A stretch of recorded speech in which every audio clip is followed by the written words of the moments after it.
Nous allons prier ensemble.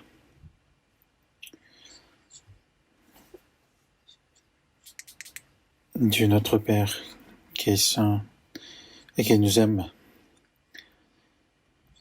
en ces temps du fin du monde que tu as décidé, tu nous as appelés avant tout le monde et tu nous as sauvés et tu nous as séparés de ce monde.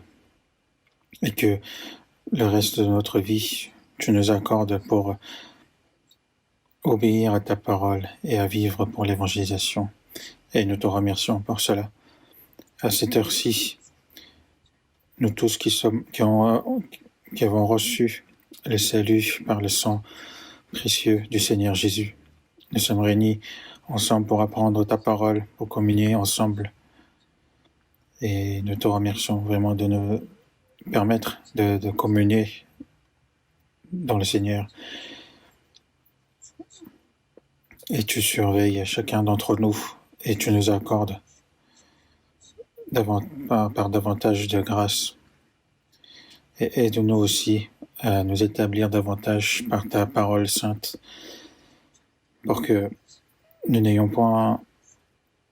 puissions justement vivre en tant que chrétiens et que nous n'ayons point honte de ce statut, mais qu'on soit apte à ce statut-là et à tous les chrétiens de notre Église qui sont dans le pays ou dans le monde entier, sois avec eux dans ces temps difficiles et aide-les pour qu'ils puissent accomplir ta volonté et tes œuvres.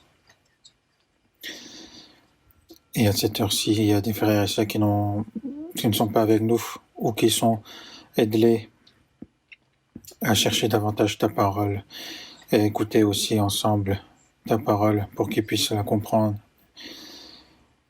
Et aussi accorde la santé à tous ceux qui ont des problèmes de santé. Et accorde aussi ta grâce à tout le monde pour qu'aucun ne se perde. Et aussi ta volonté et ta parole que tu veux nous faire écouter aujourd'hui. Aide-nous à comprendre. Et nous avons prié au nom du Seigneur Jésus. Amen. Merci. Nous allons voir dans la Bible Matthieu chapitre 7.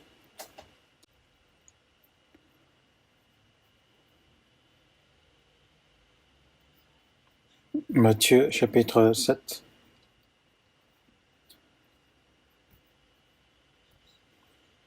Versets 13, 14.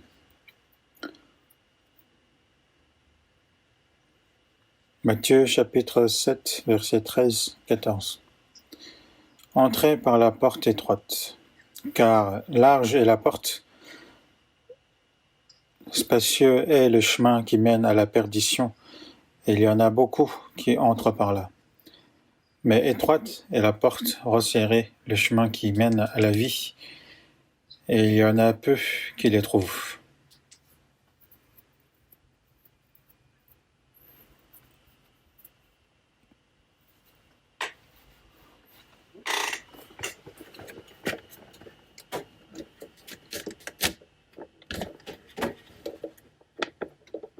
À cause du coronavirus, le monde entier souffre. Et dans notre pays aussi, beaucoup ont souffert à cause de la maladie, quelques-uns aussi ont perdu la vie à cause de ça. Et certains aussi sont touchés économiquement à cause de cela. Et cette malédiction, j'ai l'impression que ça ne va pas trop durer longtemps parce que comme il y a les chrétiens qui sont toujours dans ce monde, Dieu nous donne un avertissement pour qu'on obéisse davantage à lui. Donc je pense ainsi. Et aussi parce qu'il y a beaucoup de personnes qui ne sont pas encore sauvées. Donc il nous permettra encore des occasions où nous pourrons évangéliser plus librement à nouveau. Mais heureusement, en Corée, il y a de moins en moins de contaminés. Et du coup, pendant plusieurs mois, nous pouvions nous réunir librement et nous ne pouvions évangéliser. Mais petit à petit, c'est pas encore la liberté complète, mais nous commençons à être un peu plus libres dans l'évangélisation. La semaine dernière, j'ai fait le séminaire biblique à la ville de Jeonju et dans plusieurs régions dans le pays, nous commençons à faire de nouveau les séminaires bibliques. Et il y a beaucoup de nouvelles personnes qui ont écouté et qui ont reçu le salut. Et c'est vraiment quelque chose que je remercie à Dieu. Et je pense qu'avec le temps, ça ira de mieux en mieux. Et aux États-Unis, il y aura aussi un nouveau président et il se passe beaucoup de choses concernant ça, mais je pense que ça se stabilise. Et pareil, aux États-Unis, dans l'accord de Dieu, je pense qu'il y aura un nouvel ordre qui sera établi. Dans le temps des fins du monde, il y aura l'Antéchrist qui apparaîtra et par des moyens malsains, il dominera ce monde. Mais pour le moment, pendant que les chrétiens justement sont sur la terre, cette puissance sera contrée par Dieu. Et non seulement en Corée, mais dans le monde entier, Dieu nous accorde. Et je crois justement qu'il nous accordera encore du temps pour évangéliser. Et il faut qu'on sache qu'on est vraiment dans le temps des fins du monde. Il faut qu'on vive en tant que chrétien et être prêt à recevoir Jésus, peu importe le temps qui va venir.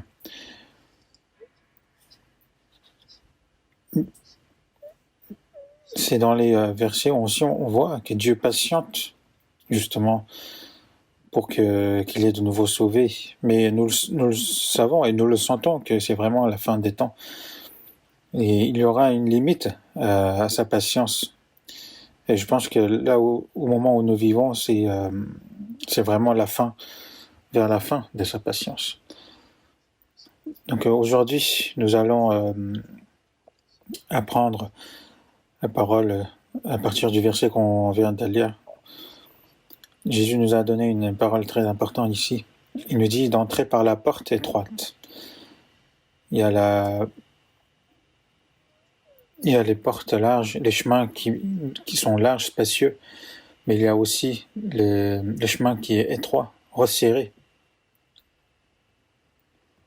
Mais il nous dit que car large est la porte, spacieux est le chemin qui mène à la perdition. Mais étroite est la porte, resserré le chemin qui mène à la vie.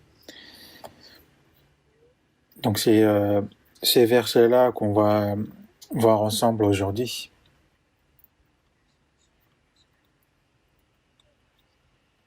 Quand on regarde dans la Bible, l'homme qui est né dans ce monde, il vit quelques années, et c'est comme un étranger qui traverse le pays. Dans Lévitique chapitre 25, verset 23, il est écrit « Car vous êtes chez moi comme étranger et comme habitant ». Un étranger, c'est quelqu'un qui traverse, qui ne fait que traverser.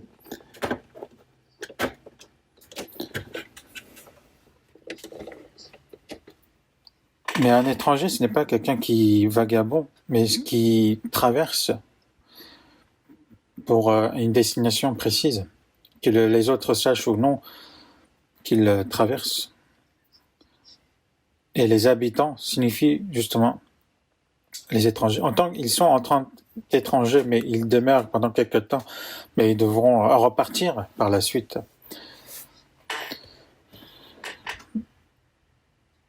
Mais tout cela aussi, c'est temporaire. Et aussi dans 1 Pierre chapitre 2, verset 11, Je vous exhorte comme étrangers et voyageurs sur la terre.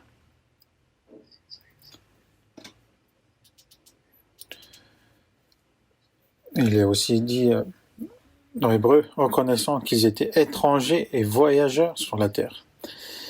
Et cela est dit parce que ceux qui parlent ainsi montrent qu'ils cherchent une patrie. Et aussi dans Hébreu chapitre 13, verset 14, il est écrit « Car nous n'avons point ici-bas de cité permanente, mais nous cherchons celle qui est à venir. » Parce que qu'on veuille ou non, qu'on reste ici pendant quelque temps et qu'on part. Mais ce qui est important, c'est où est-ce on se dirige. Ce monde, c'est temporaire. Mais après, la direction qu'on prend après, c'est éternel. Et c'est par la Bible que nous savons précisément cela. Dieu nous a préparé les cieux, le paradis éternel, mais aussi l'enfer éternel qui est réservé pour le diable et les anges déchus. Donc il y a ces deux endroits et on se dirige soit vers l'un ou soit vers l'autre.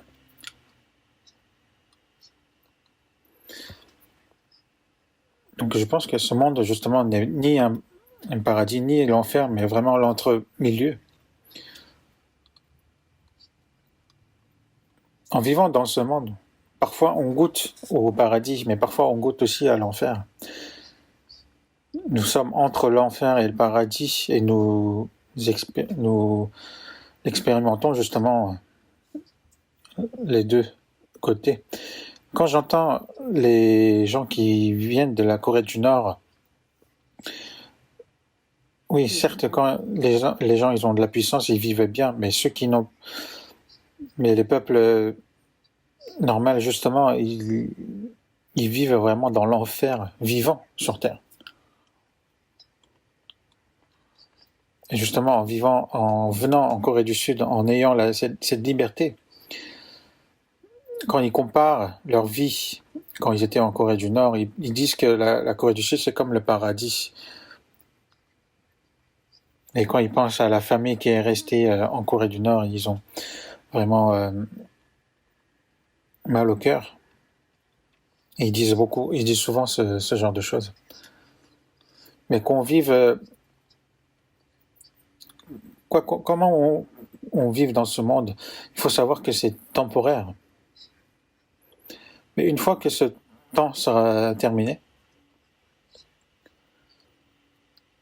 il nous surviendra justement un temps éternel. Mais où est-ce qu'on se dirige éternellement? C'est ça le problème. Ces quelques années dans ce monde, il faut savoir que c'est vraiment un préparatif pour se diriger dans cet endroit éternel. C'est un préparatif pour aller justement dans cet endroit éternel. Mais où est-ce qu'on se dirige justement? Où est-ce qu'on se dirige dans ces lieux éternels? C'est ça qui est important. Mais Jésus a dit, les gens traversent par une porte, mais il y a deux portes et deux sortes de chemins. Il n'y a pas d'entre-deux, un milieu. Et lorsqu'on voit ce que je dis à Jésus, et tout le monde en fait est né dans les péchés, et qu'ils sachent ou non, ils sont nés dans le destin d'un pécheur et ils vivent éloignés de Dieu.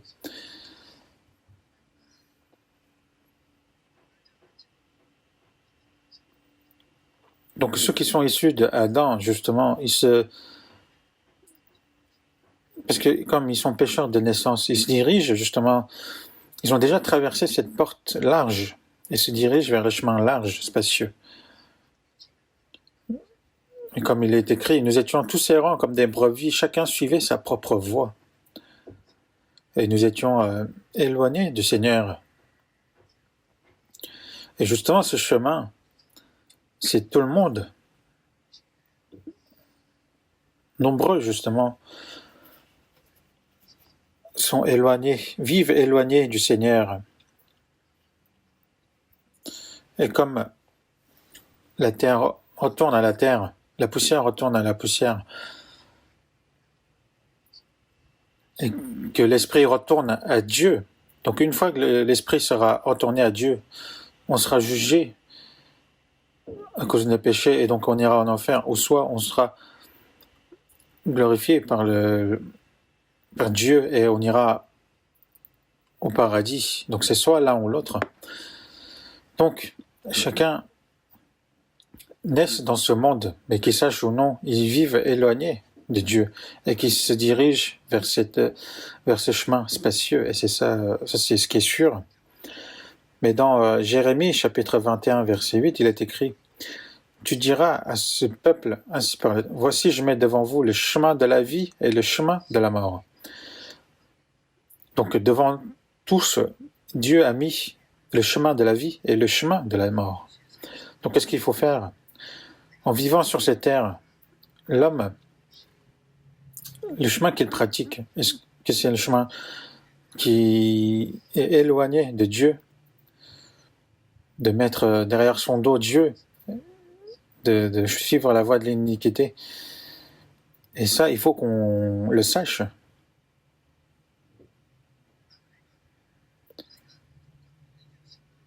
Si un étranger, un voyageur, il voyage, il doit savoir où est-ce qu'il se dirige. Mais si on ne connaît pas la Bible, nous ne pouvons connaître d'où nous sommes venus et d'où est-ce que nous nous dirigeons. C'est par la Bible que nous apprenons que toutes ces choses ont été créées par la volonté de Dieu et que l'homme est un être cher qui a été créé à l'image de Dieu et que les hommes, tous hommes, vivent éloignés de Dieu en étant nés justement dans les péchés et que le prix du péché est la mort et qu'une fois qu'on mourra, on sera jugé et qu'on ira en enfer, qu'il y a le Dieu, qu'il y a aussi le monde éternel. Tout cela, nous apprenons par la Bible. Et maintenant, nous l'apprenons et il faut se reconnaître que le chemin que je pratique est le mauvais chemin. Et à ce moment-là, il faut revenir au bon chemin. Mais étroite est la porte, resserrée le chemin qui mène à la vie. Il y en a peu qui les trouvent. Le chemin qui est spacieux, qui mène à la mort, c'est un chemin qui est même presque automatique. Mais il est dit justement, resserrez le chemin qui mène à la vie. Demandez et on vous donnera, et vous trouverez. Frappez et l'on vous ouvrira. L'homme doit rechercher la grâce éternelle de Dieu, et qu'il doit trouver Dieu, et qu'il doit frapper à la porte du paradis, et c'est soi-même qu'il doit le trouver. En étant né dans ce monde, nous cherchons à mieux vivre, à gagner plus dans ce monde. Et il y a moins de personnes qui ne font rien. Parce que dans ce monde aussi, nous recevons ce qu'on sème, ce qu'on fait. Donc il y a des gens qui vivent zélés ou d'autres qui vivent dans la paresse et qui vivent pauvrement. Mais cela dépend de chacun.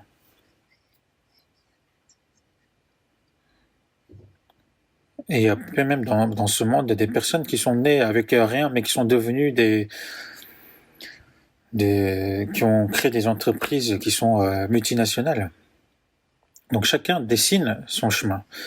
Mais il faut savoir que cela n'est temporaire. Qu'il soit riche ou qu'il soit puissant, c'est des choses en vain, qu'il ne pourra être fier de ce qu'il a accompli après la mort non plus. Donc il faut qu'on prépare justement à cette vie éternelle qui nous est réservée après la mort.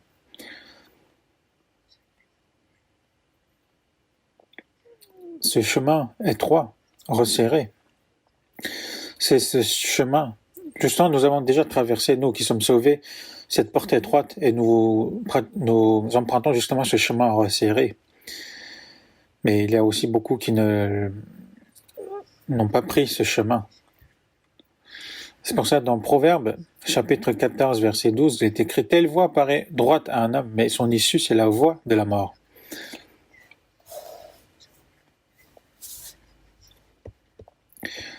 Il y a des personnes qui croient que c'est la bonne voie, c'est la voie correcte, mais à son issue, c'est la voie de la mort.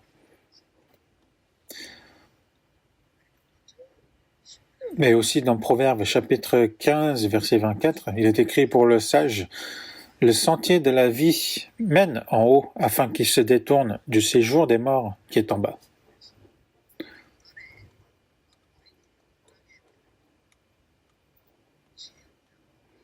Pour le sage, qui est le sage? Dans la Bible, on parle des sages et de l'insensé. Mais dans ce monde, ceux qui vivent sages, il y a certains qui vivent dans la sagesse, mais c'est la sagesse du monde.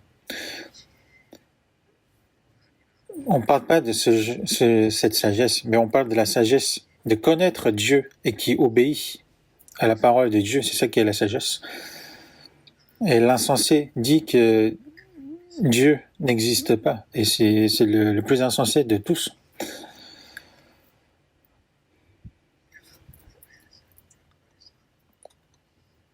Et que le riche a récolté sa richesse, et il dit à son âme, « Repose-toi, mange, bois et réjouis-toi. » Mais Dieu lui dit, « Insensé, c'est lui-même ton âme te sera redemandée. Est-ce que tu as préparé pour qui cela sera-t-il ? Qu'il soit accompli sa richesse ou son renommée ou sa puissance. » Mais Dieu dit insensé.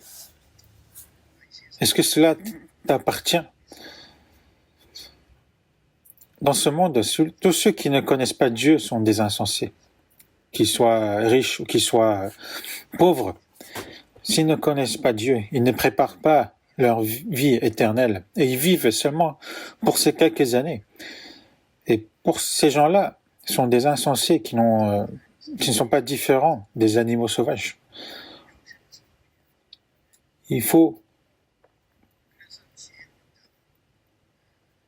aimer l'esprit, l'âme. Parce que pour le sage, le sentier de la vie mène en haut afin qu'il se détourne du séjour des morts qui est en bas.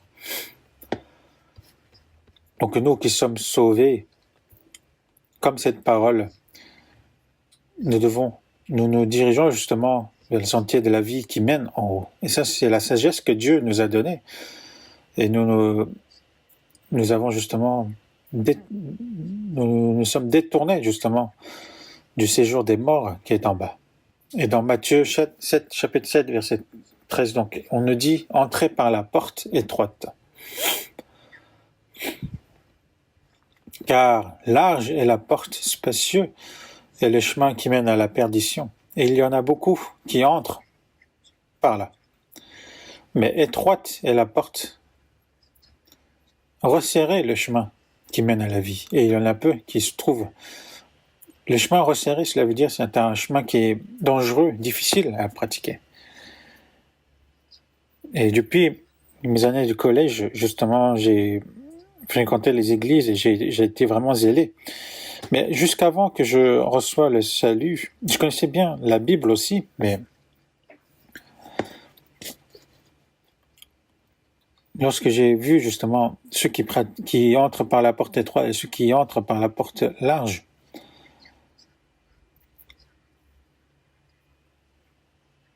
j'ai pensé justement que la différence était ceux qui croient et ceux qui ne croient pas. Parce que il y en a beaucoup qui ne croient pas Dieu, qui sont plus nombreux que par rapport à ceux qui croient. Et parce que justement ceux qui croyaient en Jésus sont peu nombreux.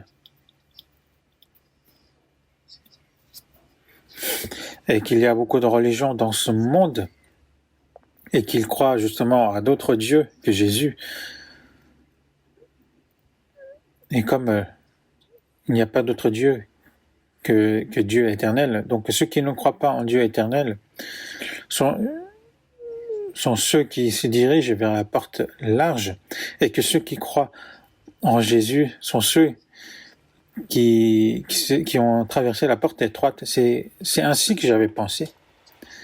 Parce que ceux qui croient en Jésus, justement, ne vivent pas comme les autres. Ils rencontrent plus de difficultés parce qu'ils n'essaient pas de commettre des péchés et qu'ils sont aussi moqués et reçoivent aussi des tribulations de la part des hommes. Et du coup, c'est pour ça que j'ai pensé que nous pratiquions justement le chemin étroit.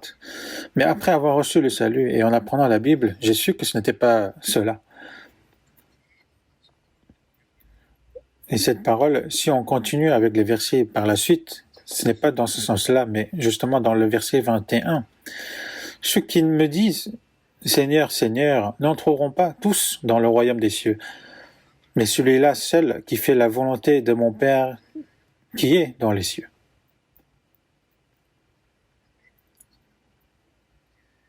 Donc c'est en lien avec les versets auparavant, justement. Ceux qui me disent « Seigneur, Seigneur » n'entreront pas tous dans le royaume des cieux. En fait, ça aurait été mieux si nous disent « Ceux qui me disent « Seigneur, Seigneur » entrent tous dans le royaume des cieux. Mais ce n'est pas le cas. Ici, il est écrit « Mais celui-là, celle qui fait la volonté de mon Père et qui est dans les cieux ». Mais en fait, si quelqu'un dit « Seigneur, Seigneur », c'est quelqu'un qui croit en Dieu. Mais ce n'est pas parce qu'il croit qu'ils iront tous au paradis. Mais celui-là, celle qui fait la volonté de mon Père qui est dans les cieux.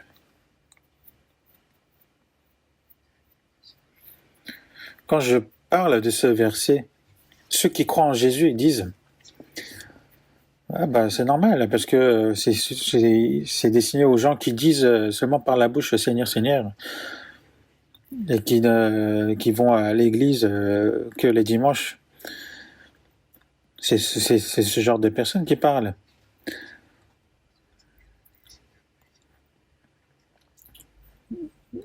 C'est des gens qui pratiquent la religion, qui pratiquent juste seulement, enfin,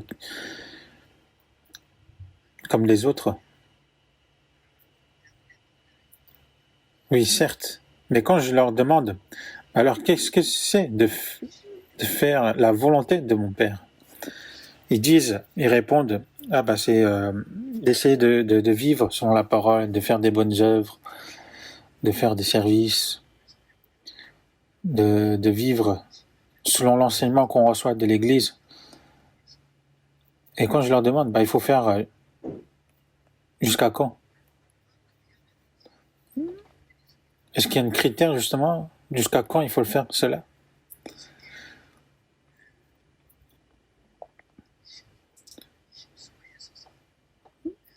Dans la Bible, il dit faire des efforts pour servir Dieu, pour aller à l'église, pour vivre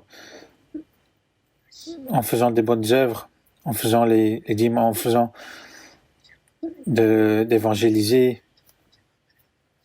Même moi, en fait, avant de recevoir le salut, j'ai pensé que j'allais aller être vraiment tout devant au paradis. Mais lorsque j'ai su que je n'étais pas sauvé, et comme Jésus dit, si un homme ne naît de nouveau, il ne peut voir le royaume de Dieu. Tout homme. En fait, il ne peut voir, c'est encore plus sévère que de ne pas entrer dans le royaume de Dieu.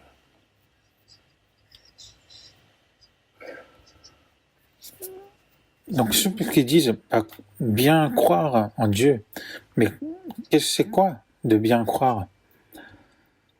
Même dans la Cantique, il est dit « Travailler ne me sauvera pas. Les actes les plus durs, les plus purs que je puisse faire, pensées et sentiments les plus sacrés aussi, je ne peux pas former mon âme à nouveau. »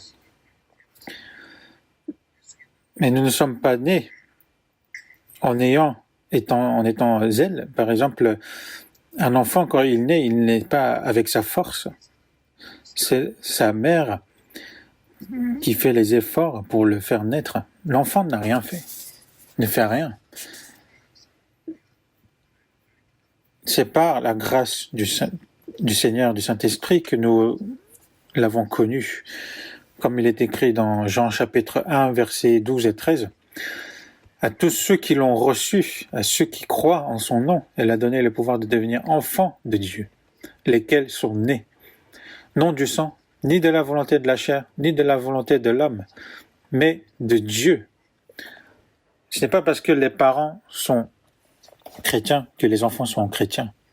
Cela veut dire ainsi aussi.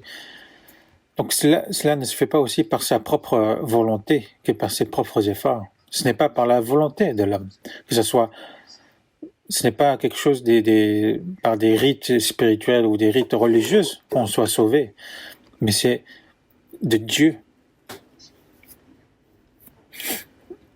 La chair vient par les parents, mais d'être sauvé, c'est par Dieu.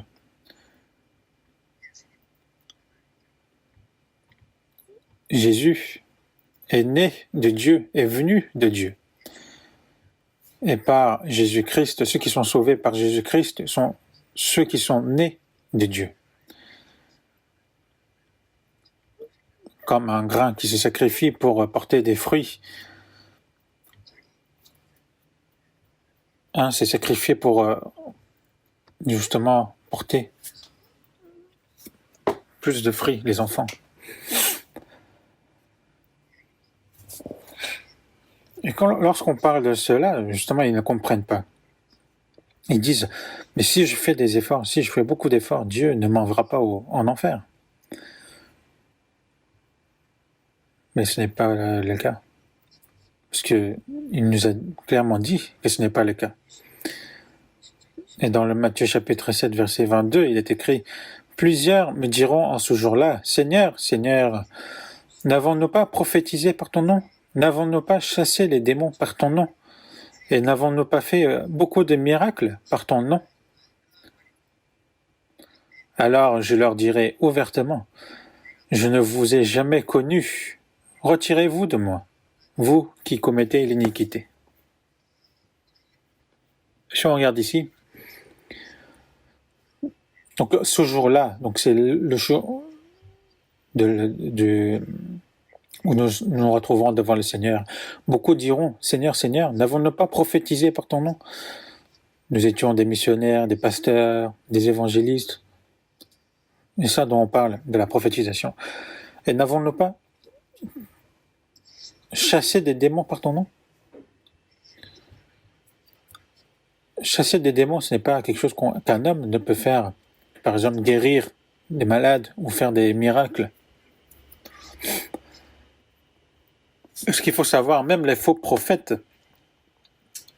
peuvent faire des miracles. Et dans d'autres religions aussi, il y a des miracles. C'est par les esprits malsains, justement, qu'il peut y avoir des miracles. Et lorsqu'on voit aussi dans Apocalypse que l'Antéchrist, par la puissance du diable, il fera des grands miracles. Et qui dira même, donnera la puissance à l'idole pour qu'il parle. Et il y aura ce genre de choses, et les gens, justement, en voyant cela, ils seront surpris, et ils croiront à l'Antéchrist. Et moi aussi, j'ai vu plusieurs faux miracles. Et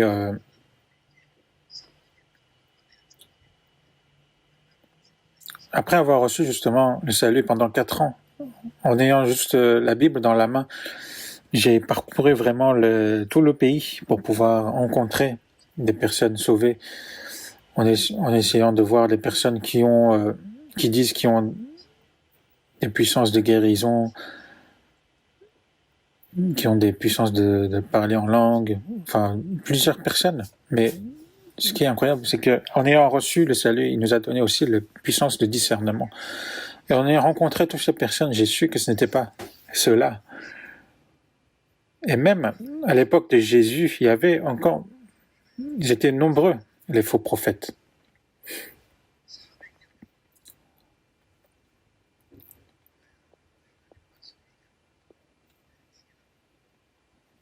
et même à l'époque de prophète Michée, et aussi de Jérémie. Dès qu'il parlait de Dieu, les gens voulaient l'enfermer, le tuer. Il faut savoir que les vrais prophètes de Dieu sont peu nombreux, mais que les faux prophètes sont nombreux. Et même à l'époque de Jésus, considérer Jésus comme un faux prophète, et à l'époque des apôtres aussi, mais de nos jours, c'est encore vraiment beaucoup plus. Et quand il y en a beaucoup, quand il y a plus de faux, on a l'impression que c'est les vrais. Et du coup, les gens ne discernent plus ce qui est de vrai ou ce qui est de faux.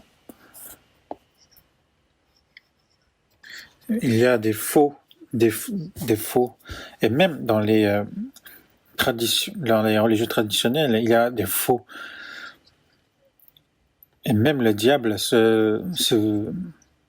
ça apparaît comme l'ange. Donc il y a des diables qui apparaissent comme des anges, avec un air d'un ange saint. Parce que si le diable s'apparaît comme le diable, justement, qui croirait à lui? Même pareil pour un arnaqueur, justement, il ne se montre pas comme un arnaqueur, justement, pour arnaquer les gens, mais il se montre comme un gentil, venir pour les aider, avec des mensonges. Ils disent que si tu investis plus, tu gagneras plus. Mais une fois qu'on leur donne l'argent, ils disparaissent. Beaucoup, justement, se font arnaquer. Mais pourquoi? Parce qu'ils se sont fait tromper, parce qu'ils avaient l'apparence d'un vrai.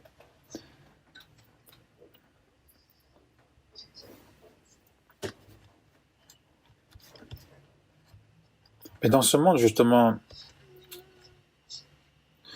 si nous sommes trompés, oui, certes, nous aurons des déficits, mais si nous sommes trompés dans ce qui est spirituel, justement, c'est l'enfer qui nous attend.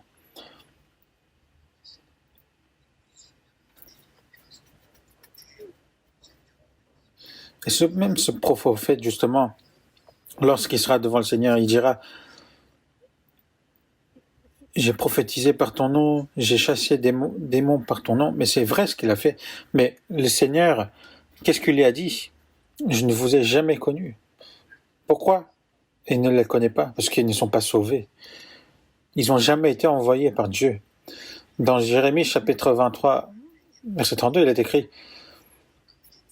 voici, dit l'Éternel, j'en veux à ceux qui prophétisent des songes faux, qui les racontent et qui égarent mon peuple par les mensonges et par leur témérité. Je ne les ai point envoyés, je ne leur ai point donné d'ordre. Donc Jésus ici dit: je ne vous ai jamais connu, retirez-vous de moi, vous qui commettez l'iniquité. L'iniquité, c'est de ne pas faire selon la parole.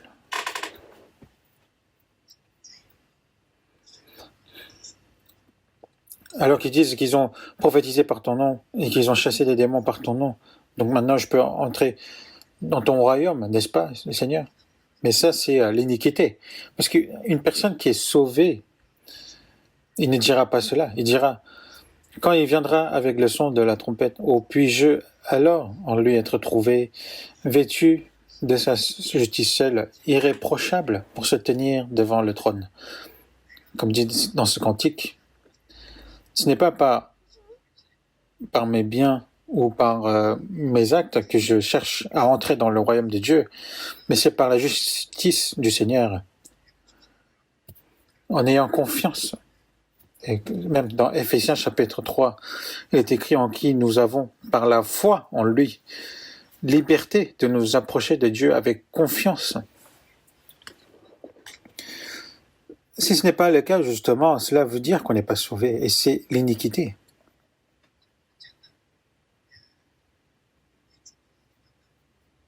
Donc il y a cette porte étroite et cette porte large. Cela ne différencie pas ceux qui croient ou ceux qui ne croient pas, mais c'est parmi les gens qui croient justement qu'il y a deux sortes de personnes. C'est très important, donc il faut écouter attentivement. Donc il y a des personnes qui croient, qui ont la foi et qui vont au paradis. Mais ceux qui disent qu'ils ont la foi mais qui ne vont pas au paradis, qui vont en enfer, beaucoup sont ainsi. C'est parce que leur foi n'est pas la bonne. En fait, c'est leur foi qui n'est pas bonne.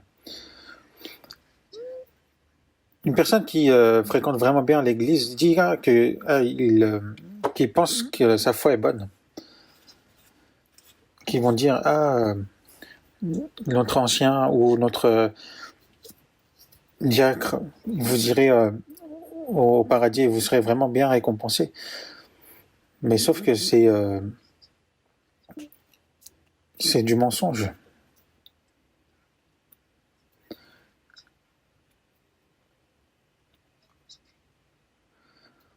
Alors qu'ils se dirigent, ce genre de personnes, alors qu'ils se dirigent droit vers l'enfer, mais ils pensent qu'ils iront au paradis. Dans Jacques chapitre 2, verset 19, il est écrit, tu crois que... Ils disent que la foi sans les œuvres est inutile. Et dans 1 Timothée chapitre 1, verset 19, l'apôtre Paul dit à Timothée, en gardant la foi et une bonne conscience, il faut avoir la foi et la bonne conscience. Mais quelques-uns l'ont perdu et ils ont fait naufrage par rapport à la foi. Ceux qui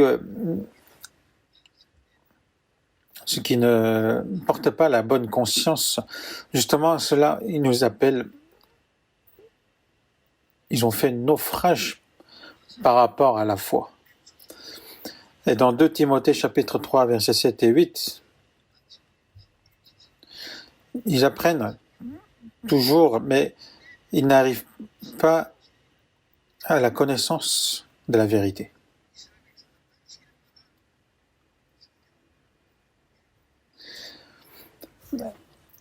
Les Juifs,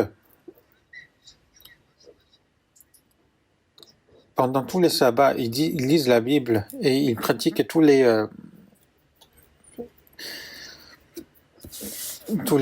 fêtes religieuses, etc. Mais ils n'arrivent pas à la vérité, alors qu'ils sont le contraire, c'est-à-dire ils contre la vérité.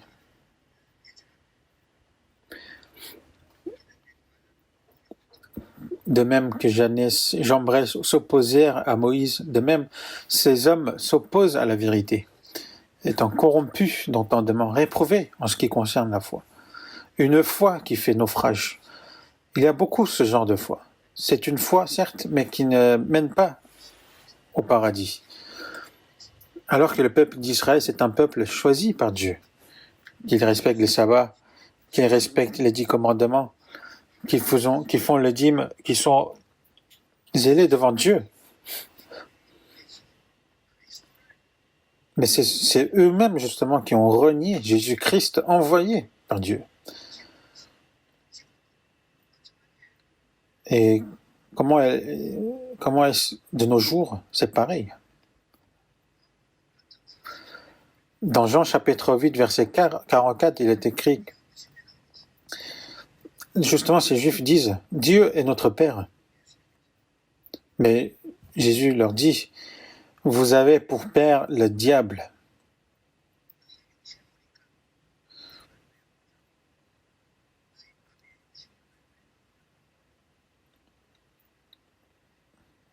Si, en voyant vos actes, vous n'êtes pas de Dieu. Il n'y a pas de vérité en lui. Lorsqu'il profère le mensonge, il parle de son propre fond, car il est menteur et le père du mensonge. Vous avez pour père le diable. Vous ressemblez au diable.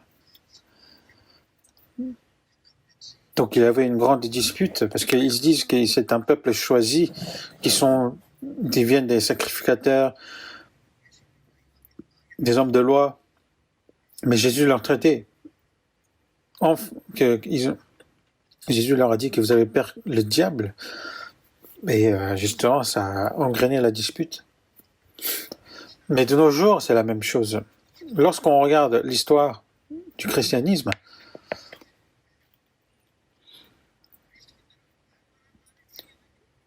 les chrétiens eux-mêmes, justement, par la puissance qu'ils ont eue, ils ont persécuté les chrétiens sauvés. Et à l'époque de l'Empire romain, le pape a été devenu même plus puissant que l'empereur.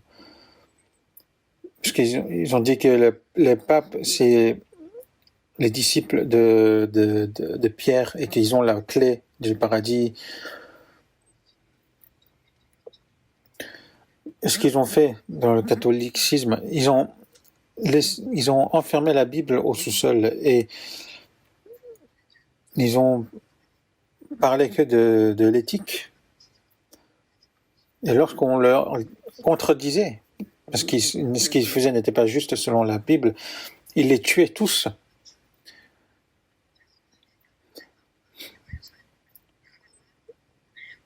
Ce n'est pas du mensonge que je parle, c'est la vérité, c'est l'histoire.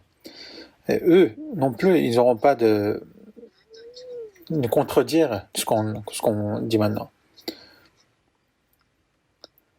C'est pareil, même maintenant, si on leur donnait vraiment la puissance à ces faux religions, ils tueraient vraiment, massacreraient les chrétiens sauvés.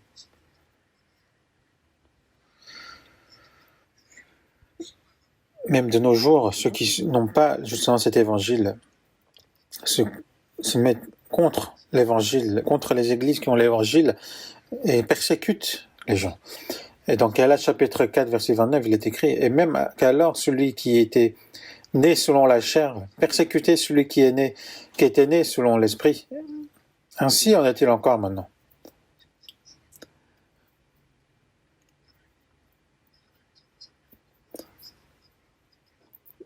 Dieu a choisi Abraham parmi ceux qui n'étaient aucun devant Dieu. Il a établi comme ancêtre de la foi. Et Abraham a eu Ismaël, sa concubine justement. Mais par la promesse de Dieu, c'est par Sarah et c'est Isaac.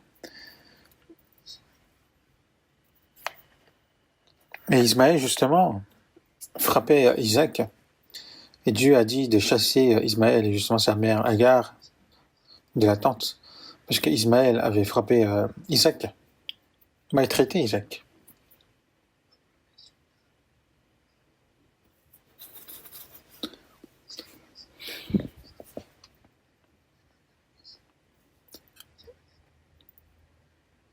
Et Isaac a eu justement Ésaü et Jacob. Et Jacob justement a pris ses droits d'aînesse. Et Ésaü justement l'a perdu et il voulait ainsi tuer Jacob. Mais ce qui veut dire, ceux qui sont nés en premier suivent la chair. Et les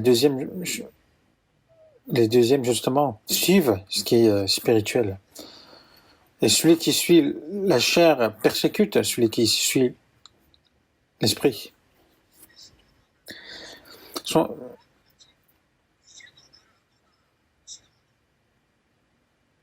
Ainsi en est-il encore maintenant.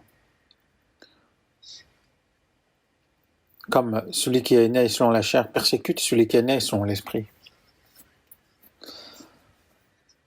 Donc il est important, certes, que l'homme connaisse Dieu et croit en Dieu, mais il faut le croire bien. Ils disent, oui, je crois en Dieu, je crois en Jésus,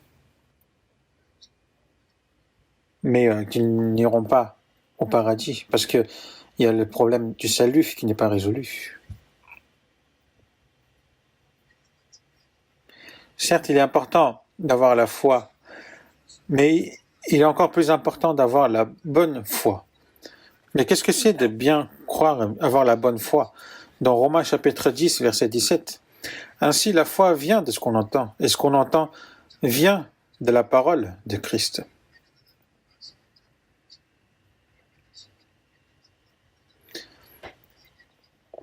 On ne croit pas juste qu'en allant à l'église, mais le fait que l'homme reçoit la parole de Dieu, c'est ça, de croire.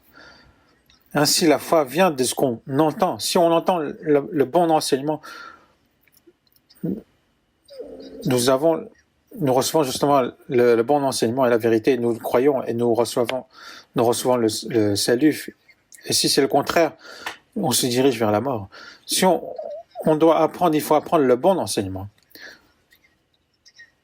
Une personne qui n'est pas sauvée, comment il pourra bien enseigner aux autres le salut, le véritable salut? Il enseignera ce qu'il a reçu, donc le mauvais enseignement. Donc il faut croire selon la parole, recevoir le salut selon la parole. Et celui qui est sauvé selon la parole, selon la Bible, doit vivre selon la parole. Non seulement par la bouche, mais par toutes ses œuvres qui doivent montrer qu'il est chrétien.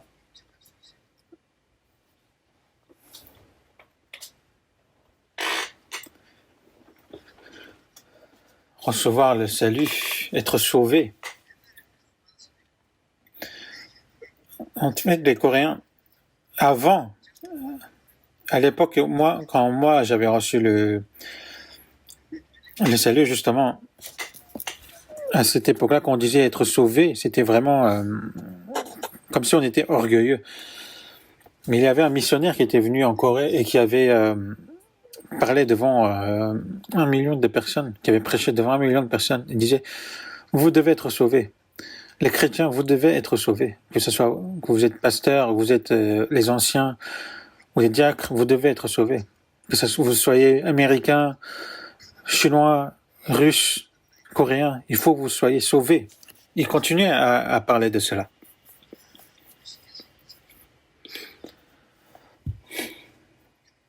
Comme c'était un étranger, un blanc aux yeux bleus, blond, qui parlait de cela, donc on croyait à ce qu'il disait. Et du coup, ce mot d'être sauvé était devenu le mot populaire. Et donc tout le monde disait qu'ils étaient sauvés. Et quand on leur demandait quand est-ce que vous êtes sauvés, ils disaient ah oui, j'ai reçu le salut quand j'ai cru. En fait, c'était devenu tellement populaire, ils disaient qu'ils ont reçu le salut. Et ils disaient que d'aller à l'église, c'était d'avoir la foi. Si on est zélé, c'est la foi.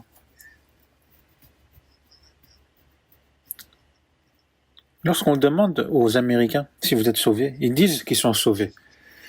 Mais c'est que par le savoir. Ils se disent Christian, born again Christian. Mais parmi ceux-là, justement, il y en a certes qui sont sauvés, mais beaucoup sont qui ne sont pas sauvés.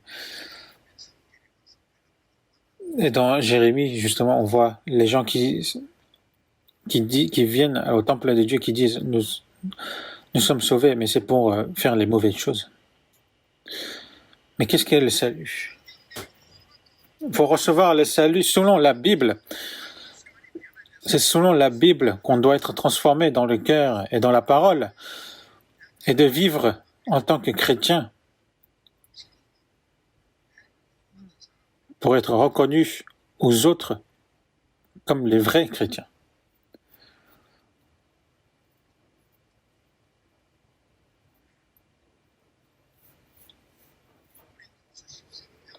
Dans 2 Corinthiens, chapitre 13, verset 5, il est écrit « Examinez-vous vous-même pour savoir si vous êtes dans la foi. » C'est une parole qui est destinée à l'église de Corinthiens. Ce n'est pas aux personnes qui ne croyaient pas. Mais pourquoi il a dit cela? C'est l'église de Corinthiens, justement, ils disaient qu'ils étaient sauvés et qu'ils étaient dans la foi. Mais il y en a beaucoup qui étaient dans la chair, qui étaient jeunes dans la foi et qui avaient aussi des faux.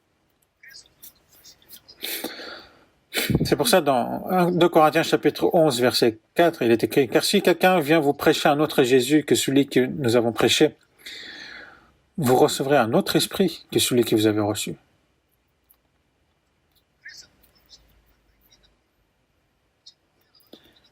C'est pour ça, l'apôtre Paul leur demande « C'est quoi votre foi ?» Donc, examinez-vous vous-même pour savoir si vous êtes dans la foi. Même une personne qui est en bonne santé, fait des examens pour savoir s'il y a des problèmes dans la santé, au moins une fois tous les 2 ans. Parce qu'il pense qu'il est en bonne santé, mais il y a des problèmes qui peuvent apparaître. Donc nous aussi, nous devons nous examiner nous-mêmes si nous sommes sauvés, si nous sommes dans la foi.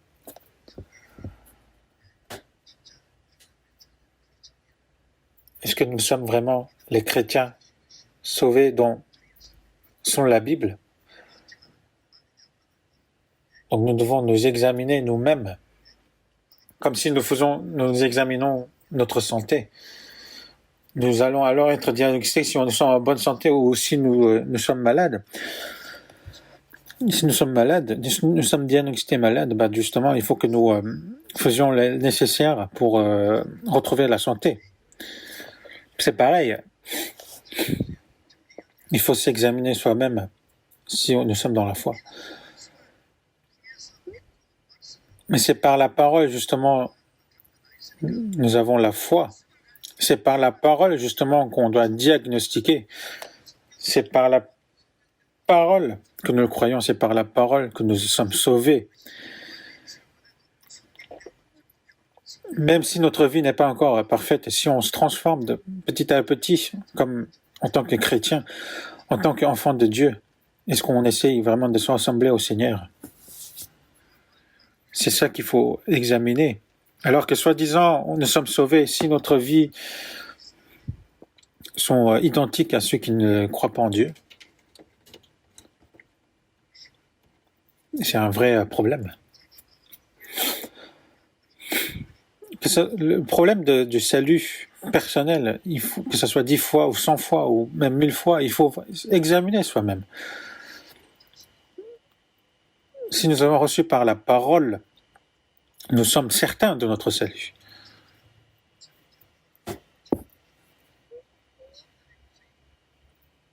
Et certains qui disent qu'ils ont reçu le salut demandent au pasteur, « Ah, pasteur, examinez-moi si j'ai reçu le salut. » Quand je leur écoute, j'ai l'impression qu'ils ont reçu le salut. Mais plus ils écoutent la parole, plus ils sont certains de la foi. Ensuite,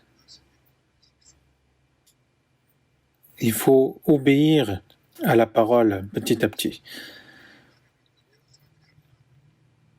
Si nous sommes sauvés, nous avons la volonté justement de vivre selon la parole. Et comme notre espoir du paradis est certain dans notre cœur, même si c'est pas radical, nous nous transformons petit à petit comme le Seigneur.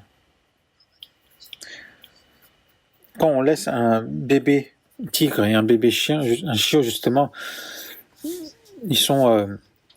il n'y a pas une grosse différence, mais plus ils grandissent, plus on voit la différence.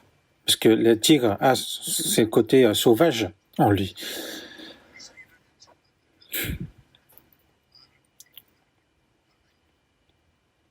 Pareil, en tant que chrétien, plus on grandit, plus on change, on devient différent.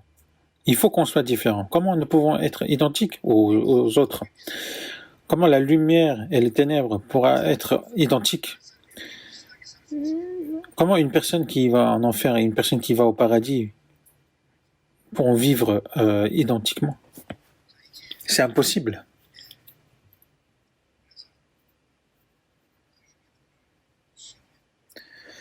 Donc il faut examiner soi-même sa foi. Comme il est dit dans Jean chapitre 3, verset 3. Si un homme ne naît de nouveau, il ne peut voir le royaume de Dieu. De connaître quand est-ce que j'ai vraiment reçu le salut, de vérifier. Et de mener une vie d'obéissance de plus en plus dans la vie en tant que chrétien. C'est ça qu'on doit vérifier en nous. Ce n'est pas parce qu'on fréquente activement l'Église. Oui, avec ça, peut-être on pourra être reconnu par les gens du monde. Parce que les gens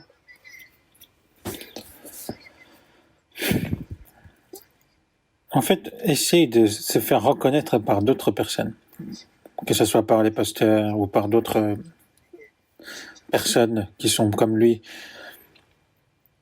Il pense que d'être reconnu par ces personnes, c'est ça qui est juste.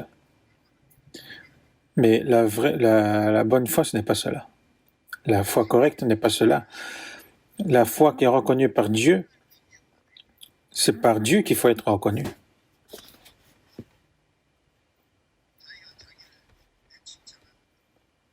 Ce n'est pas soi-même, ce n'est pas par soi-même qu'on se félicite, mais ce n'est pas par les autres non plus. Mais c'est par Dieu qu'on doit recevoir les louanges, comme Abel, comme Enoch. Nous devons recevoir les louanges de la part de Dieu.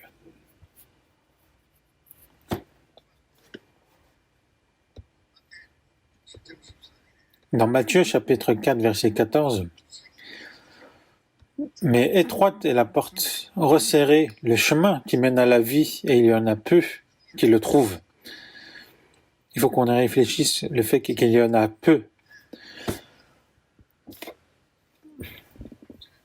La porte et le chemin qui mènent à la vie sont étroites et resserrées. Que ce ne soit pas seulement ici, mais on parle justement dans Matthieu. Le roi invite justement pour les noces, justement, pour la fête de noces. Mais parmi ceux, s'il y avait des personnes qui n'avaient pas d'habits de noces, ils l'ont chassé de la fête. C'est quoi les habits de noces? En fait,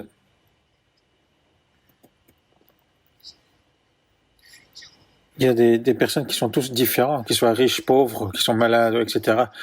Mais pour faire justement une fête, les riches entre riches, parce que déjà on peut voir par leurs habits qui sont différents. Parce que ça pose problème une fois s'ils sont assis justement avec des personnes qui n'ont pas les mêmes habits. Donc il y a justement ces habits de noces. Il faut les mettre pour aller dans les fêtes. Il faut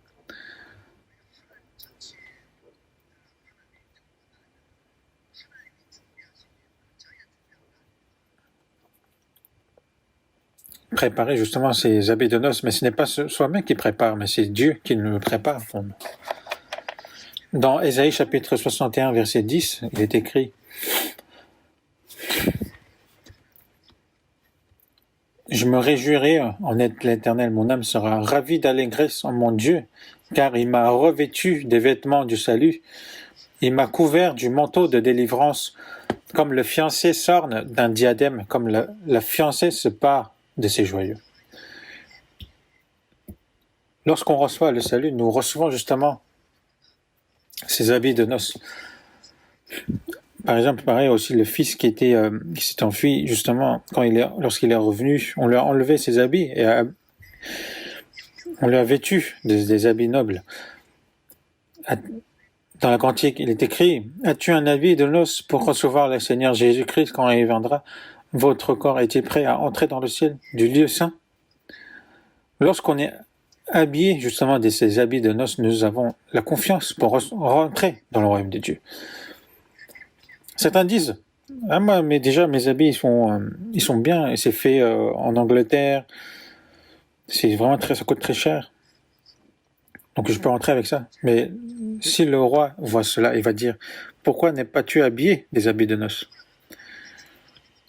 Parce qu'on lui a donné les habits de noces, mais il ne les laissait pas habillés de cela parce qu'il pensait que ses vêtements étaient mieux. Mais il est dit que ce n'est pas par ses œuvres, par ses efforts qu'il ira au paradis.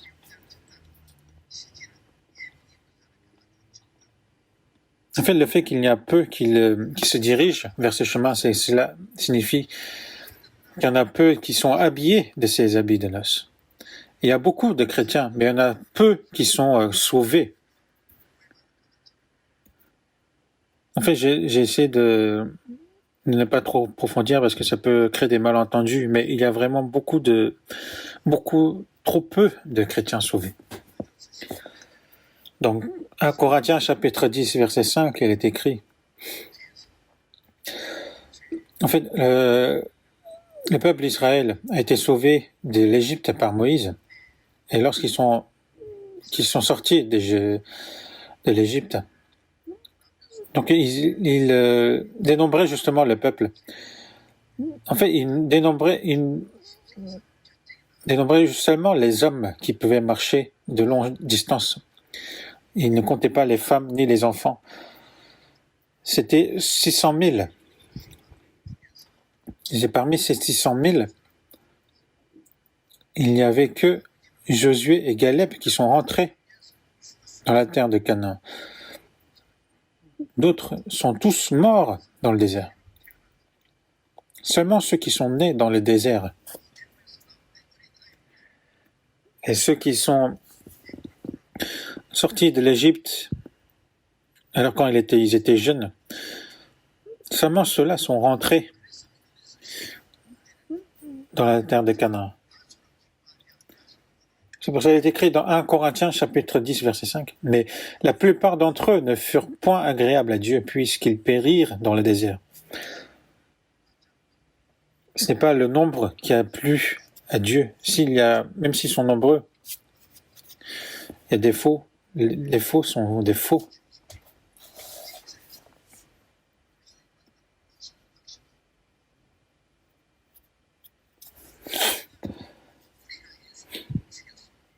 Donc c'est le peuple qui a tué justement son peuple. Parce que c'est ce peuple qui a tué Jésus.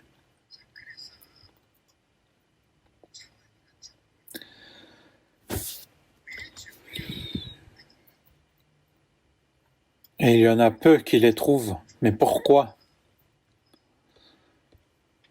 Parce que cette porte étroite. Lorsqu'on voit dans Exode chapitre 12, avant de sortir de l'Égypte, il y a eu la plaie justement de la mort de l'aîné.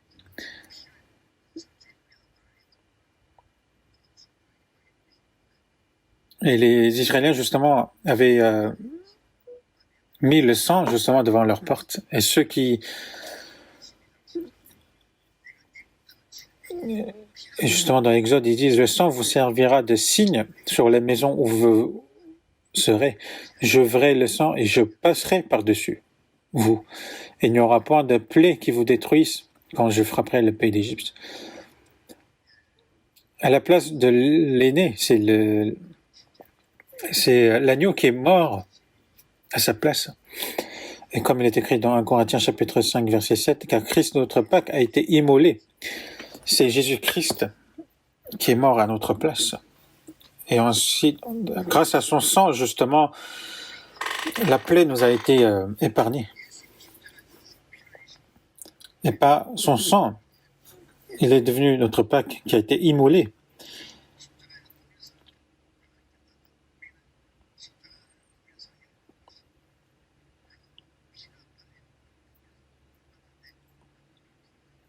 Et justement, devant notre porte, nous avons ce sang qui est le signe. Et donc,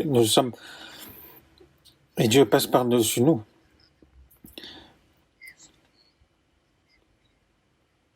Il est dit dans Jean chapitre 10, verset 9, « Je suis la porte. Si quelqu'un entre par moi, il sera sauvé. » C'est Jésus lui-même qui est la porte. Pourquoi il est étroit? Parce que on ne peut rentrer avec les péchés, on ne peut rentrer avec ses efforts.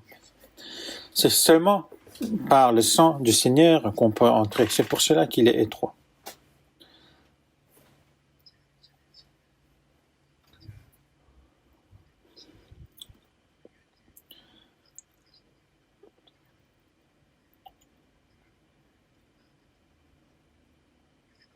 En fait, j'avais visité une église.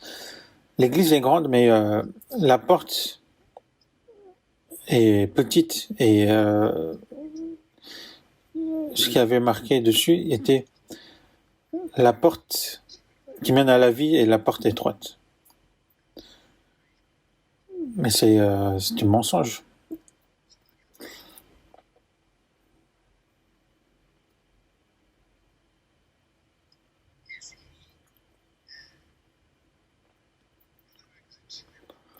Lorsque Jésus a été baptisé dans le Jourdain et quand il est remonté de l'eau,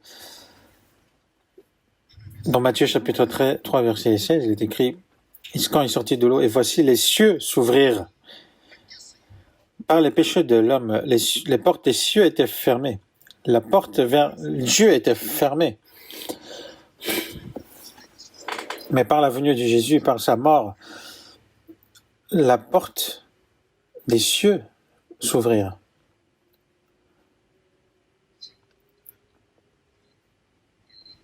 La porte qui mène à la vie a été ouverte. Comme le sang de la Pâque a été mis sur les portes. C'est le sang de Jésus qui a été mis sur la porte du paradis. Dans Apocalypse chapitre 3, verset 8, il est écrit « J'ai mis devant toi une porte ouverte que personne ne peut fermer. »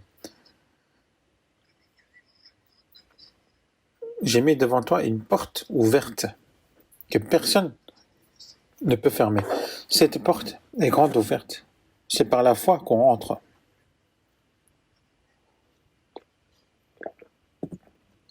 C'est lorsque nous sommes sauvés, justement, nous traversons cette porte.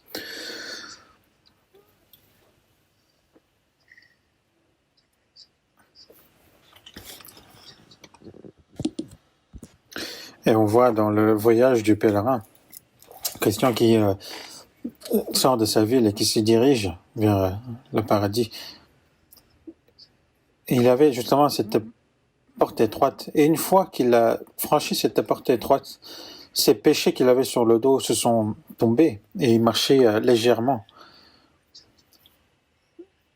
Et donc il se dirige vers le royaume des cieux.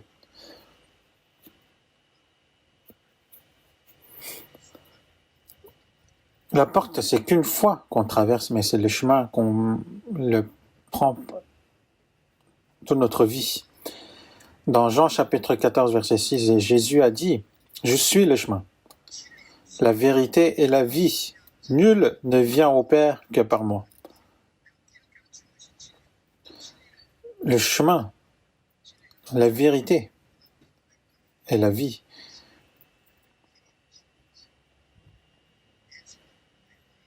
Jésus est la porte et aussi le chemin qui mène dans le royaume de Dieu. C'est pour ça qu'il est écrit aussi dans Hébreux chapitre 10, verset 20. « Par la route nouvelle et vivante qu'il a inaugurée pour nous au travers du voile. » Il y a la voile justement dans le tabernacle. Il y a le lieu sacré et le lieu très sacré. Et c'est la voile qui sépare ces deux endroits.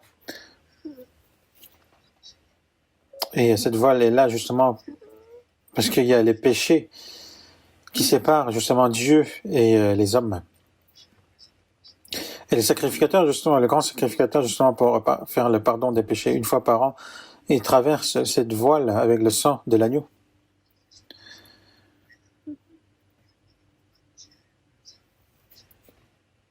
Et il disperse le sang 7 fois sur l'arche et prie pour demander pardon des péchés pendant 1 an. Et ça, c'était avant la venue de Jésus.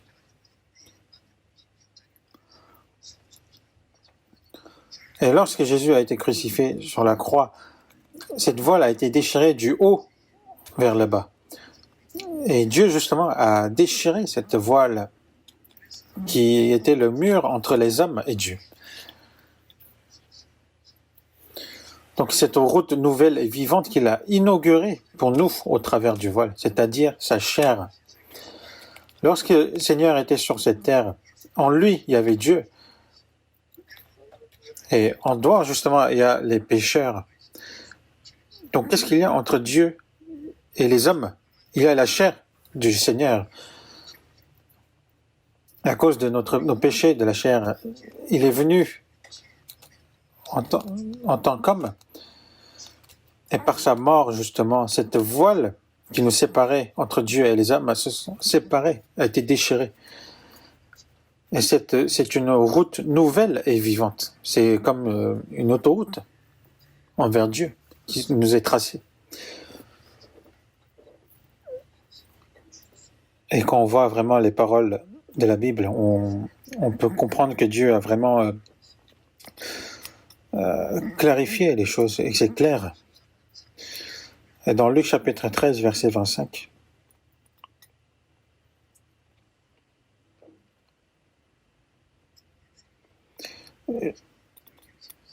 donc Jésus nous a dit de s'efforcer d'entrer par la porte étroite. Mais une fois que la porte sera fermée, ils toquent et ils disent « Maître, ouvre-moi ». Il dira « Seigneur, Seigneur, ouvre-nous ». Mais il vous répondra « Je ne sais d'où vous êtes ». Il faut savoir que cette porte ne sera pas toujours ouverte, il se fermera. Une fois le temps de grâce sera terminé, cette porte sera fermée et ne s'ouvrira plus. Dans Genèse chapitre 7,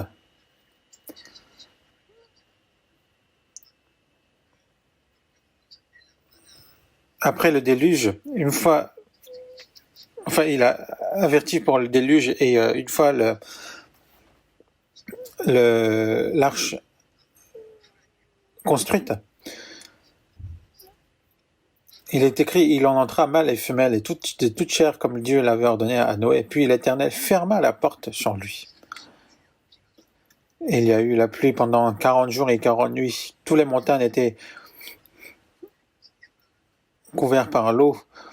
Et à ce moment-là, les gens sont venus vers l'arche et lui demandant d'ouvrir la porte, mais ils sont tous morts.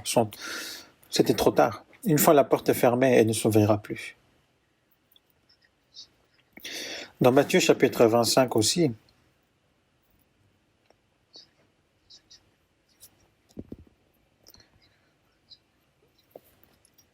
donc les cinq vierges ont préparé de l'huile pour la lumière et les 5 autres non. Et ceux qui ont préparé justement cette huile sont rentrés aux noces. Et ces 5 autres vierges qui n'ont pas préparé l'huile,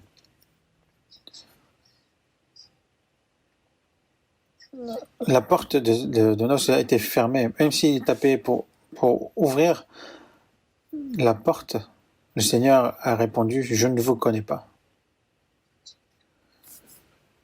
Une fois ces portes de noces se ferment, c'est fini, ça ne s'ouvrira plus. Certains disent « Je recevrai le salut quand je veux ».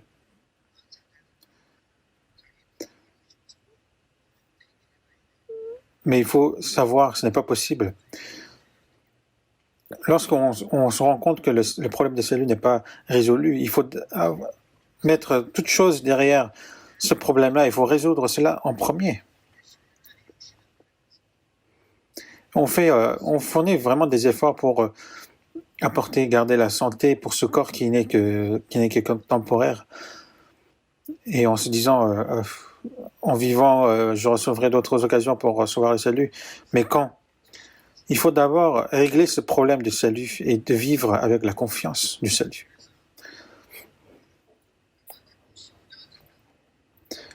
Et nous allons voir dans Matthieu chapitre 15.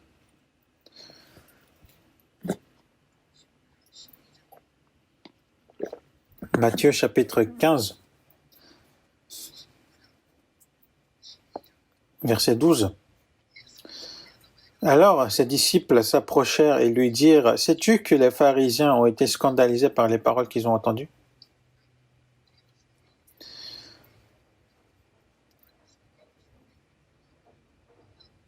Et laissez-les, ce sont des aveugles qui conduisent des aveugles. Si un aveugle conduit un aveugle, ils tomberont tous deux dans une fosse.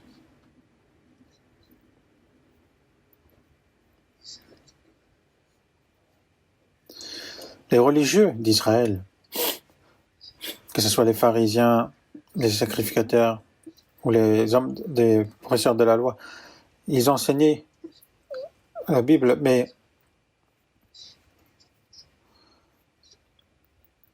lorsque Jésus disait quelque chose, lorsqu'il parlait, il contredisait tout ce qu'il disait. Mais Jésus a dit, justement, là où c'est selon, justement, par rapport à ce qu'il sème. Par exemple, si on a semé des grains, mais si on reçoit, s'il y a des haricots qui poussent, par exemple,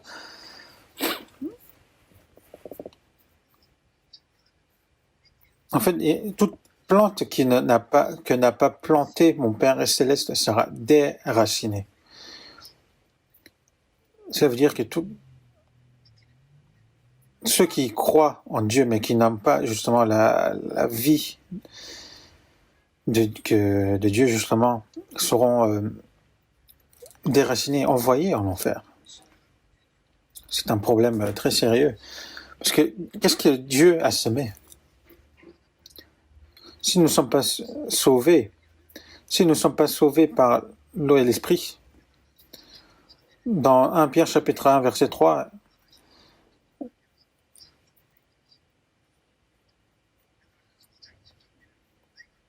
il est écrit: béni soit Dieu, le Père de notre Seigneur Jésus-Christ, qui selon sa grande miséricorde nous a régénérés pour une espérance vivante par la résurrection de Jésus-Christ d'entre les morts. Et aussi dans le verset 23, puisque vous avez été régénérés, non par une semence corruptible, mais par une semence incorruptible, par la parole vivante et permanente de Dieu. Par l'eau et l'esprit. L'eau signifie la justice de Dieu. Et l'esprit parle de la vie, de la résurrection du Seigneur Jésus. On parle de sa mort, sa résurrection et le pardon des péchés qu'on reçoit par la parole, qu'on l'a reçu justement par l'esprit. Être né de nouveau par l'eau et l'esprit, c'est être né, sauvé justement par la parole.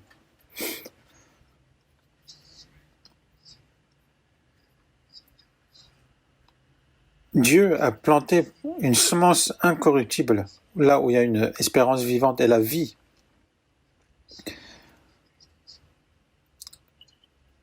Il y a la vie du Christ qui est dedans. C'est ça qui est semé en nous.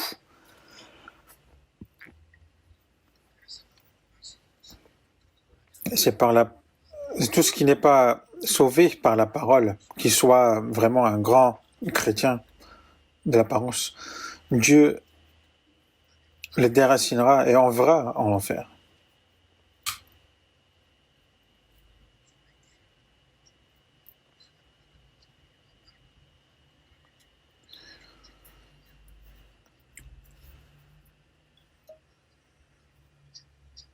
Une personne qui est sauvée sont les grains, et ceux qui ne sont pas sauvés sont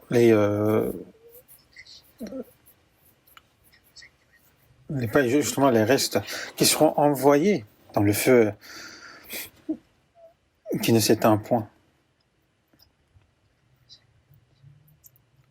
C'est-à-dire, on peut avoir l'apparence d'être une personne qui est sauvée, mais qui n'est pas sauvée, qui sont reconnus par les autres hommes, mais qui n'ont pas la vie éternelle en lui.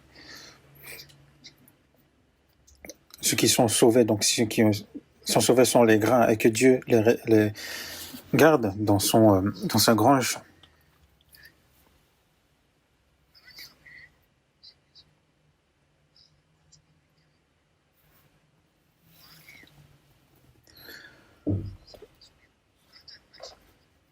Et le diable, justement, sème le mensonge aux chrétiens. Parce que dans 2 Corinthiens, chapitre 11, verset 13, il est écrit: ces hommes-là sont des faux apôtres, des ouvriers trompeurs déguisés en apôtres de Christ. D'autres apôtres, des ouvriers trompeurs, d'autres Christ, ce sont des faux. Ils n'ont pas reçu le Saint-Esprit, mais les diables, et ils enseignent d'autres esprits. Ils enseignent l'évangile, mais ce n'est pas le bon évangile. C'est un évangile différent. Et c'est ça qui se faisait aussi dans l'église du Corinthien.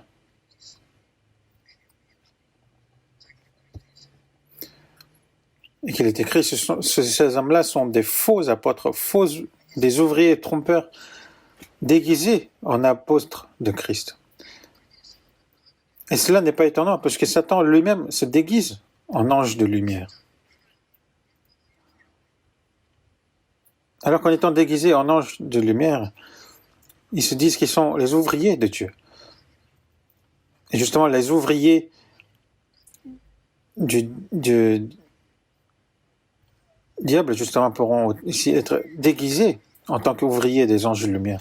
Il n'est donc pas étrange que ces ministres aussi se déguisent en ministres de justice. Leur fin sera selon leurs œuvres.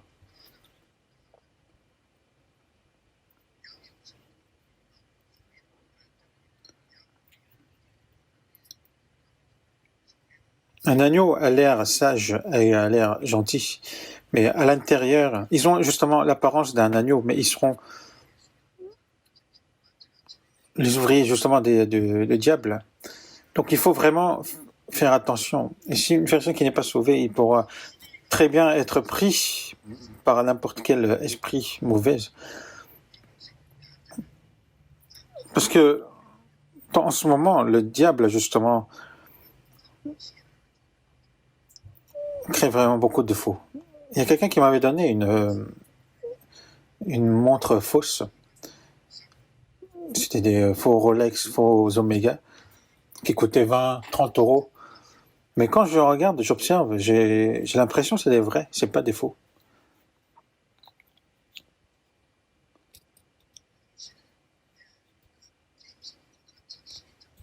Et il y a la montre de James Bond 007. Donc ce sont les Omega. Et il a vraiment des fonctions incroyables.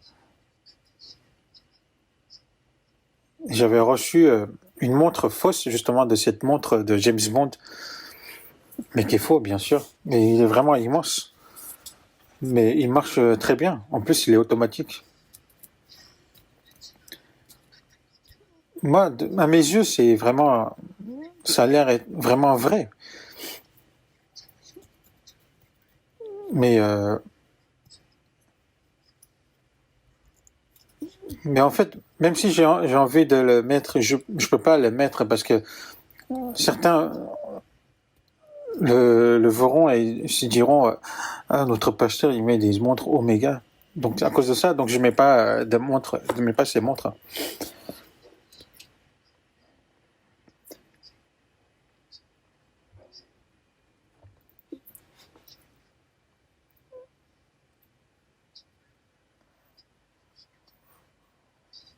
En fait, un des pasteurs en Allemagne justement avait une montre fausse, mais un étudiant avait vu cette montre et a dû demander au pasteur à quel est votre salaire.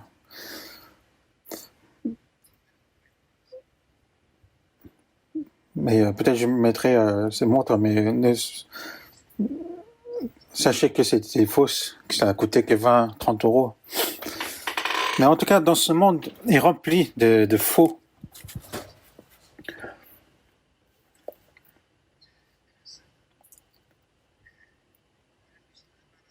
Et qui c'est vraiment nombreux dans ce monde. Alors qu'on croit, mais ce sont des faux Jésus, faux évangiles. Et dans Galates chapitre 1, il est écrit, nous l'avons dit précédemment, et je le répète à cette heure, si quelqu'un vous annonce un autre évangile que celui que vous avez reçu, qu'il soit anathème. Et dans Luc chapitre 12, verset 24, il est écrit, efforcez-vous d'entrer par la porte étroite, car je vous le dis, beaucoup chercheront à entrer et ne le pourront pas. Celui qui cherche à entrer, ce sont des personnes qui veulent recevoir le salut et qui veulent croire. Mais il est dit, beaucoup chercheront à entrer et ne le pourront pas. Et c'est ceux-là qui disent devant le Seigneur, quand ils sont devant le Seigneur, j'ai bu et j'ai mangé devant toi, j'ai appris de toi, Seigneur. Donc maintenant, Seigneur, tu nous connais. Mais le Seigneur dira, non, je ne vous le connais pas. Je ne sais pas d'où vous venez. Éloignez de moi, vous qui pratiquez les mauvaises œuvres.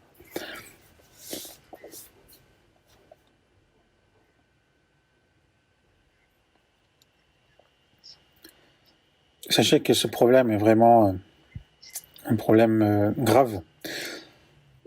Ce n'est pas en étant vague justement qu'on rentre au paradis, mais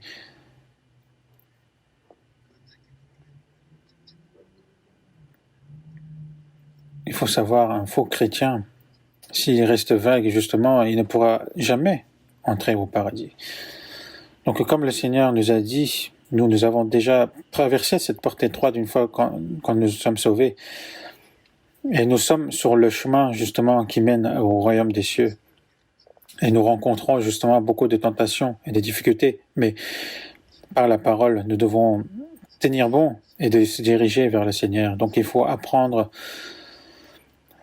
continuellement la parole et de croire à la parole. Et si vous avez des moindres de doutes, ayez des entretiens. Et en tant que chrétien sauvé, il faut aussi vivre en tant que des enfants de Dieu. Et il faut qu'on soit reconnu par Dieu, mais aussi par ceux qui sont sauvés aussi. Le temps du Seigneur ça rapproche vraiment de plus en plus. Donc, il faut vraiment qu'on soit établi devant la parole, sur la parole, et qu'on ait la confiance et la joie et de mener une vie d'obéissance. Nous allons prier ensemble.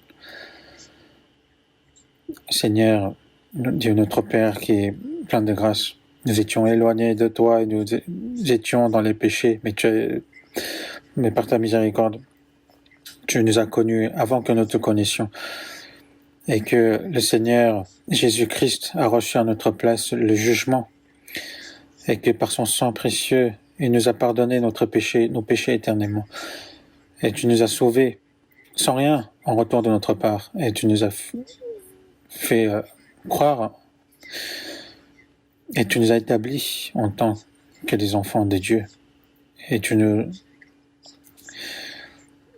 protèges et diriges par le Saint-Esprit et tu nous guides et merci pour cela et nous prions pour qu'aucun de nous ne se perde dans la foi mais qu'on soit vraiment bâtis solidement sur la parole et que jusqu'au jour où tu reviendras qu'on soit sous la direction du Saint-Esprit et rien d'autre.